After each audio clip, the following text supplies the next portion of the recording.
Hello दोस्तों, आज हम आपके लिए लेकर आए हैं मार्गशीर्ष महालक्ष्मी व्रत कथा। मार्गशीर्ष महालक्ष्मी व्रत कथा एंड पूजा विधि। अगर आप मार्गशीर्ष महालक्ष्मी व्रत कथा एंड पूजा विधि करना चाहते हैं तो आप बिल्कुल सही जगह पे आए हैं। मार्गशीर्ष महालक्ष्मी व्रत कथा एंड पूजा विधि के बारे में मैं अभी आपको संपूर्ण जानकारी देती हूँ।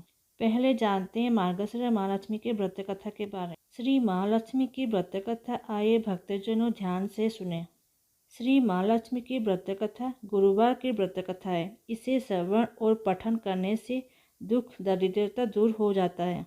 श्री महालक्ष्मी माता की कृपा से सुख संपत्ति ऐश्वर्य प्राप्त होते, मन की इच्छा पूरी होती है। हिंदू पंचांग के अनुसार हर साल यह व्रत भाद्रपद महीने की शुक्ल पक्ष की अष्टमी तिथि में प्रारंभ हो जाता है और 16 दिनों तक व्रत रख जाते हैं। पितृपक्ष की अष्टमी तिथि में व्रत का समापन होता है। व्रत का फल जातक तभी प्राप्त होता है जब व्रत में वे गजलक्ष्मी व्रत कथा को सुनते हैं। अभी जानते हैं मार्गशीर्ष महालक्ष्मी की पूजा विधि के बारे में। यह व्रत पूजा करने से माता लक्ष्मी प्रसन्न होती है तथा सुख शांति एवं धन संपत्ति प्राप्त होती है। ये व्रत करने वाले स्त्री तथा पुरुष दोनों मन से स्वस्थ और आनंदमय होना चाहिए। इस व्रत को किसी भी महीने के प्रथम गुरुवार से शुरू कर सकते हैं। शेष गुरुवार के दिन 8 सुहागन तथा कुंवारी कन्याओं को आमंत्रित कर उन्हें पीढ़ा और आसन पर बिठाकर श्री महालक्ष्मी का रूप समझकर हल्दी कुमकुम लगाएं। पूजा की समाप्ति पर फल प्रसाद वितरण कर तथा इस कथा की एक पुस्तक उन्हें देकर नमस्कार करें। केवल नारी ही नहीं अपितु पुरुष भी ये पूजा कर सकते हैं। वह सुहागनों या कुमारियों को भी आमंत्रित करें, उन्हें हाथ में हल्दी कुमकुम प्रदान करें तथा व्रत कथा की एक पुस्तक देकर उन्हें प्रणाम करें। पुरुषों को भी इस व्रत कथा को पढ़ना चाहिए। जिस दिन व्रत है उपवास करें, दूध फलाहार करें, खाली पेट न रहे। रात को भोजन से पहले देवी का भोग लगाए एवं परिवार के साथ भोजन करें। पद्म पुराण में यह व्रत गृहस्थ जनों के लिए बताया गया है। इस पूजा को पति पत्नी मिलकर कर सकते हैं। अगर किसी कारणवशतः पूजा में बाधा आए तो औरों से पूजा करवा लेना चाहिए, पर खुद उपवास अवश्य करें। उस गुरुवार को गिनती में न रखें। अगर किसी दूसरी पूजा का उपवास गुरुवार को आए तो भी यह पूजा की जा सकती है। दिन या रात को भी पूजा की जा सकती है। दिन में उपवास करें तथा रात में पूजा के बाद भोजन करें। इस व्रत कथा को सुनने के लिए अपने आस पड़ोस के लोगों को, रिश्तेदार को तथा घर के लोगों को बुलाएं। व्रत कथा के पढ़ने समय शांति तथा एकाग्रता आगमन के पहले गुरुवार को व्रत शुरू करें तथा अंतिम गुरुवार को उसका समापन करें। अगर माह में 5 गुरुवार आए तो 5 गुरुवार को उसी दिन अमावस्या या पूर्णिमा तो भी पूजा करें। भी जानते हैं महालक्ष्मी देवी की स्थापना, विसर्जन तथा पूजा विधि के बारे में। इस पूजा को करने के लिए किसी ब्राह्मण पुरोहित की आवश्यकता नहीं है। हर कोई अपनी भक्ति से पूजा कर सकती है। एक दिन पूर्व ही घर को गोबर से लेप ले या फिर गीले कपड़े से पोंछ ले। इसके बाद एक ऊंचे पीढ़े या चौकी पर या छोटी मेज पर बीच में थोड़ा गेहूं या चावल रखकर एक साफ सुथरे तांबे या पीतल के लोटे को पानी से भरकर चावल या गेहूं पर रखें। पानी में सुपारी, कुछ पैसे और धूप घास डालें।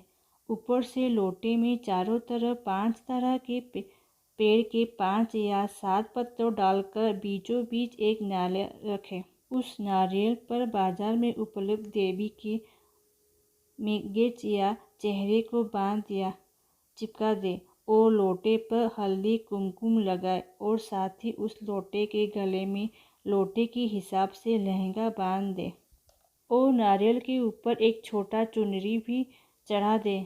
देवी साथ ही देवी की प्रतिमा या फोटो के पूर्व दिशा में मुंह करके या उत्तर दिशा में मुंह करके स्थापना करनी चाहिए। इस व्रत कथा की पुस्तक में जो फोटो है उसे भी सामने रखें तथा पूजा प्रारंभ करें। भी जानते हैं इसके बाद आचमन। ओम केशवाय नमः, ओम नारायण नमः, ओम माधवाय नमः, इन तीनों मंत्रों को पढ़कर प्रत्येक मंत्र से एक एक आचमन करें। फिर ओम गोविंदाय नमः बोलते हुए हाथ धो लें। फिर देवी को फूलों से जल का छींटा देते हैं। स्नान करवाएं और हल्दी कुमकुम लगाएं। पुष्पहार अर्पित करें, धूप दीप जलाएं। फिर इसके बाद भोग लगाकर माँ लक्ष्मी व्रत के महात्म्य के पाठ करें। शुरू में माँ लक्ष्मी नमन अष्टक का पाठ करें, फिर देवी को प्रणाम करें, कथा का पाठ शुरू करें। कथा का समाप्ति पर देवी की आरती उतारें तथा फिर से प्रणाम करें। रात को फिर देवी की पूजा करें, मिष्ठान का भोग लगाए तथा गौ माता के लिए भी अन्न रखें और दूसरे दिन सुबह गौ माता के उनका हिस्सा अर्पित करें। इसके बाद परिवार के सदस्यों के साथ मिलकर भोजन करें। दूसरे दिन सुबह स्नान के बाद पेड़ के पत्ते को निकालें और घर में अलग अलग जगह रखें। पानी को समुद्र, नदी, तालाब, कुएं या तुलसी के किनारे में डाल दें।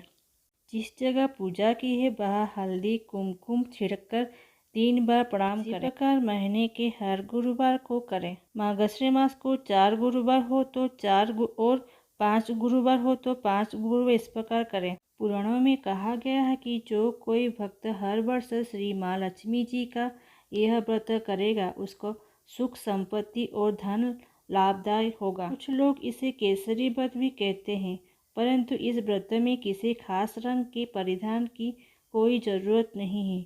इसके अलावा महालक्ष्मी मंत्र, चालीसा, आरती इत्यादि का भी पाठ करना चाहिए। आए भक्तजनों, ध्यान से सुने महालक्ष्मी की व्रत कथा। गुरुवार की व्रत कथा और इसे श्रवण और पठन करने से दुख दरिद्र दूर हो जाता है।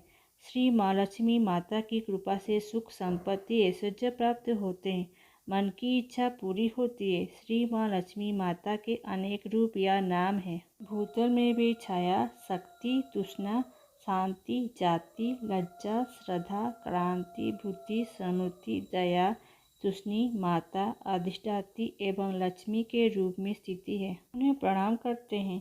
कैलाश पर्वत पर पार्वती, क्षीरसागर में सिंधु कन्या, स्वर्गलोक में महालक्ष्मी, भूलोक में लक्ष्मी, ब्रह्मलोक में सावित्री, गोलोक में राधिका, वृंदावन में रासेश्वरी, चंदनवन में चंदा, कुंदनवन में कुंदवती, केतकी वन में सुशीला, राजप्रसाद में राजलक्ष्मी और घर में गृहलक्ष्मी इन विभिन्न नामों से पहचानी जाती हैं। अब हम इसका श्रवण पठन करेंगे। भारतवर्ष के सौराष्ट्र देश में द्वापर युग की यह कहानी हुई है। उस समय भद्रसभा नाम के राजा थे। वे बड़े पराक्रम राजा थे। 4 वेद, 6 शास्त्र, 18 पुराण के उन्हें ज्ञान था। उनकी रानी का सूरत चंद्रिका था। रानी देखने में सुंदर और सुलक्षणी भी थी तथा प्रतिव्रता थी। उन दोनों को 7 पुत्र तथा उसके बाद एक कन्या का वरदान मिला था। कन्या का नाम सैन्यबाला था। एक बार महालक्ष्मी जी के मन में आया कि जाकर उस राजा के राजप्रसाद में रहे। इस बार राजा को दुगनी धन दौलत प्राप्त हुई तो वह स्वार्थी की तरह केवल अपने ऊपर ही खर्च करेगा। इस सोचकर श्री माँ लक्ष्मी जी ने बूढ़ी ब्राह्मण स्त्री का रूप धारण किया। हाथ में लाठी लिए और लाठी लेके सहारे रानी के द्वार तक पहुँचे। यद्यपि उन्होंने बूढ़ी औरत का रूप धारण किया था, पर उन्होंने चेहरे पर देवी का तेज था। उन्हें देखते ही एक दासी सामने आई। उसने उनका नाम, दाम, काम, धर्म पूछ डाला। बुद्ध ब्राह्मण का रूप धरित माता लक्ष्मी की कहा, बालिकी, मेरा नाम कमला है। मेरे पति का नाम भुवनेश है। हम द्वारिका में रहते हैं। तुम्हारी रानी पिछले जन्म में एक वैश्य की पत्नी थी। वह वैश्य गरीब था। दरिद्रता के कारण हर रोज घर में झगड़े होते थे तथा उसका पति रोज उसे मारता था। इन बातों से तंग आकर वह घर छोड़कर चली गई तथा वन जंगल में खाली पेट भटकने लगी। उसकी उस दुर्दशा पर मुझे दया आया। तब मैंने उसे सुख संपत्ति देने वाली श्री माँ लक्ष्मी की कथा सुनाई। मैंने कहने पर उसने श्री माँ लक्ष्मी का व्रत किया। ओम श्री माँ लक्ष्मी प्रसन्न हुई। उसकी गरीबी दूर हुई। उसका घर संसार, दौलत, संपत्ति सब भंग गया। बाद में पति पत्नी दोनों परलोक सिधारे। लक्ष्मी व्रत करने के कारण वे लक्ष्मी लोक में रहे। उन्हें जितने साल महालक्ष्मी की व्रत किया उतने हजारों साल उन्हें सुख भोग मिला। इस जन्म में उसका जन्म राजघराने में हुआ, परंतु वो श्री माँ लक्ष्मी के व्रत करना भूल गई है। उसे यह याद दिलाने में यह आई हूँ। बूढ़ी माँ की बातें सुनकर दासी ने उन्हें प्रणाम किया तथा श्री माँ लक्ष्मी का व्रत किस तरह किया जाए इसे बारे में पूछा। बुढ़िया रूपी धारण किया हुआ श्री महालक्ष्मी माता ने दासी को पूजा की विधि तथा महिमा बताए। इसके बाद वह दासी माता को प्रणाम कर रानी को बताए अंदर चली गई। राजभवन में रहते हुए रानी को अपने ऐश्वर्य का बहुत घमंड हुआ था। संपत्ति तथा अधिकारी की वजह से वह उन्मत्त हो गई थी। दासी द्वारा बताए गए बुढ़िया की बात सुनकर वो आग बबूला होकर द्वार पर आकर बुढ़िया रूपी श्री माँ लक्ष्मी पर बरसने पड़ी।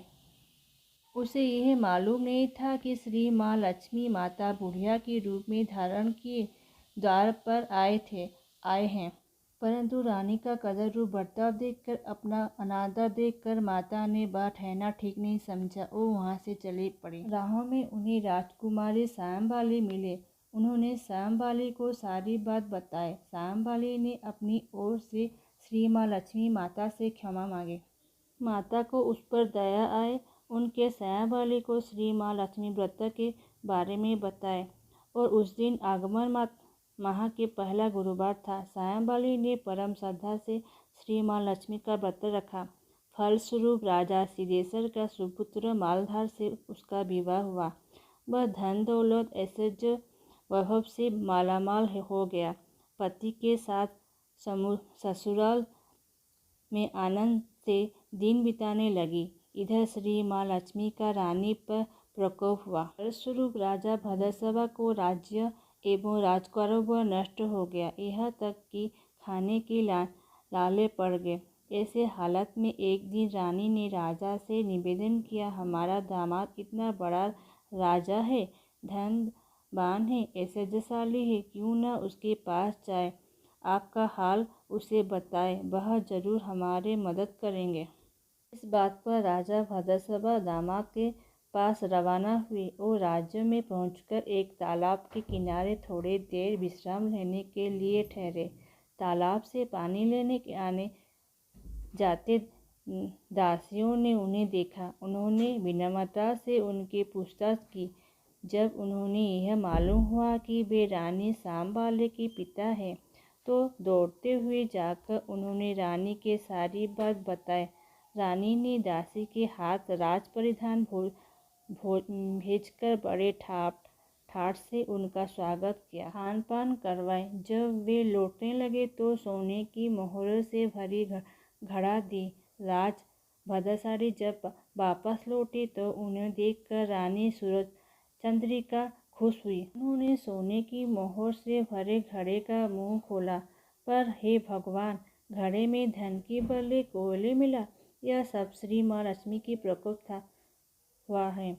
इस प्रकार दुर्दशा में और कोई दिन बीत गया। इस बात रानी स्वयं अपनी कन्या के पास गए। वह दिन आगमन का अंतिम गुरुवार था। श्यामबाला ने श्री माँ लक्ष्मी का व्रत किया, पूजा की, अपनी माता से भी व्रत करवाए। के बाद रानी अपने घर आए। श्री माँ लक्ष्मी का व्रत रखने पर उसे फिर से राजपाट, धन दौलत, ऐश्वर्य प्राप्ति हुआ। वह फिर से सुख शांति आनंदमय जीवन बिताने लगे। कुछ दिनों बाद राजकन्या श्यामबाली अपना पिता के घर आए। उसे अपने घर देखकर सूरजचंद्रिका को पुरानी बातें याद आए। यही कि श्यामबाला ने अपने पिता को घड़ा भरे कोयला दिया था और उसे तो कुछ भी नहीं दिया था। इसी कारण श्यामबाला को पिता के घर आने पर उसका कोई आदर आतिथ्य नहीं हुआ, बल्कि अनादर हुआ। पर उसने इस बात का बुरा नहीं माना। अपने घर लौटते समय उसने पिता के घर से थोड़ा नमक ले लिया। अपने घर लौटते समय उसने पिता के घर में थोड़ा नमक ले लिया। अपने घर लौटते समय उसने पति ने पूछा, आपने मायके से क्या लाए हो? इस पर उसने जवाब दिया, वहाँ का सार लाया हूँ। पति ने पूछा, इसका मतलब क्या हुआ? श्यामबाला ने कहा, थोड़ा धीरज रखे, सब मालूम हो जाएगा। उसी दिन श्यामबाला ने सारा भोजन नमक डाले बिना बनाए और परोसे। पति ने खाना चखा। सारा खाना नमक बिना तो इसीलिए स्वाद ना था फिर सायावाला ने थाली में नमक डाला। इससे सारा भोजन स्वादिष्ट लगने लगा। वो सायावाला ने पति से कहा, यही है बहू, मायके के लाया हूँ सारा। पति को उसकी बात सही लगी। फिर वो दोनों हंसी मजाक करते हुए भोजन करने लगे। कहा गया है कि इस तरह जो कोई श्रद्धा भाव से श्री माँ लक्ष्मी की पूजा करे, उसे माता की कृपा प्राप्त होती है, सुख संपत्ति शांति प्राप्त होती है, सभी मनोकामना पूरी होती है। परंतु यह सब प्राप्त होते ही सभी मनोकामना पूरी होती है। परंतु यह सर्व प्राप्त होने पर माता की पूजा को भूलना नहीं चाहिए। हर गुरुवार की ही व्रत पाठ अवश्य करना चाहिए। इस तरह श्री माँ लक्ष्मी की महिमा भक्त की मनोकामना पूरी करती है। इसी प्रकार श्री माँ लक्ष्मी की गुरुवार की कथा संपन्न होती है।